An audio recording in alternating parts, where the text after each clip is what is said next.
Hello YouTube, welcome to another video from FS Pro in a series of videos on how to improve the scenery in X-Plane 10. These videos will show you how to go from this to this for less than the price of a good latte. In today's show, I'll be explaining how to install a new, higher resolution mesh. On its own, a new mesh doesn't add any visual bling, and yet it's a positive first step to take when trying to improve X-Plane's visuals. Here's why. It provides a more detailed representation of the elevation profile of the landscape. It provides more detailed representation of the underlying land class data. The mesh is based on the newest OpenStreetMap data. Location of features like lakes, rivers, coastlines, roads, railroads, power lines and urban park areas are more accurate. It uses improved urban zoning and uses the latest airport boundary data. A mesh describes the topography of an area. Its mesh is made up of a number of triangles as shown in this image. Smaller triangles provide greater accuracy. The more accurate the mesh, the more realistic the hills and valleys will appear. This is particularly noticeable in mountainous areas like the Alps. You'll also benefit from more accurate placement of other features like roads, railways, rivers, and so on. So let's install a higher resolution mesh, specifically the HD Mesh Scenery V3 from Alpilot X, which is a Donationware product. To download the mesh, visit alpilotx.net. The full URL is in the show notes below. This page describes the mesh and how to install it. To download it though, you'll need to visit one of the 4 sites proposed. I used the Aerosoft option, which I found to be fast and did not require registration. The mesh we need for Jersey is +40 -010, a 1 GB file. To install it, follow these steps. First, go to your basic X-Plane 10 installation folder. This is how mine looks. In your custom scenery folder, create a new folder called ZZZ_HD _global scenery 3, or better still, just look at the image on the screen. Create a new folder under that called Earth Nav Data. Note that spelling and case are important here.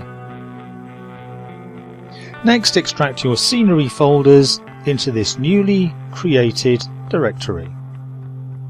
And finally, return to your custom scenery folder and edit your scenerypacks.ini file by adding a line to the very end of the INI file, as shown here.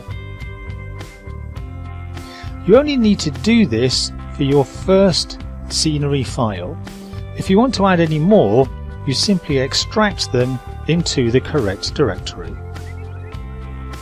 You can check that the install worked correctly by starting up X-Plane and, when prompted, selecting an airport within the scenery area that you installed. In my case, of course, that's Jersey. When it's all loaded up, close X-Plane down gracefully and then examine the log.txt file in your X-Plane 10 install directory. You're looking for entries like these that indicate the scenery file's loaded correctly. Let's take a look to see what changes have been made in X-Plane versus the standard mesh.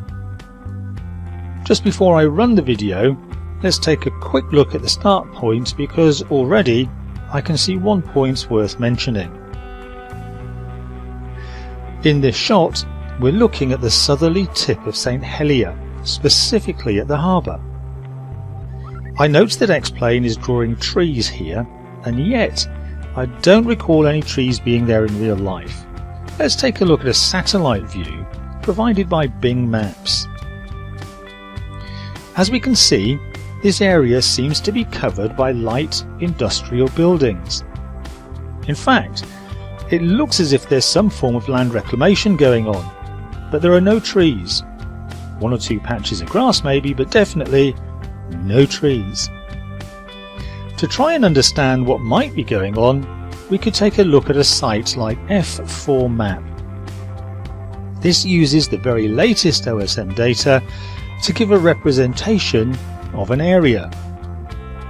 Here you can see the harbour area of Jersey. The link for the site will be in the show notes below. This also shows that the area is light industrial. There are no trees visible. This is one of a number of idiosyncrasies that can be found with OSM data. By its very nature, it's open and subject to regular change. The version you see in X-Plane will likely be different from the current version. Later in this series, I'll cover the use of a tool called World2Xplane, which will cover this issue in more detail. For now, it's good to know that installing HD Mesh version 3 will give you improved OSM data, but it won't be perfect. Let's run the video and see what else we can see. As we pan across St Helier itself, I can see that the road network appears much more complete, and that the urban area seems somehow more real. I suspect this has a lot to do with the improved OSM data, which, in turn, is affecting the texture that X-Plane is applying. For comparison purposes though, there's one feature that Jersey lacks: elevation. And by a cruel twist of fate, this is one area where HD Mesh excels. So here's a comparison video I created a few months ago of the Peak District in the north of the UK. I'm sure you can see how much improved the HD Mesh is in this type of environment. And that completes this video on how to install HD Mesh version 3 for X-Plane 10. Join me next time when I'll show you how to add new textures on top of your new mesh. Thanks for watching.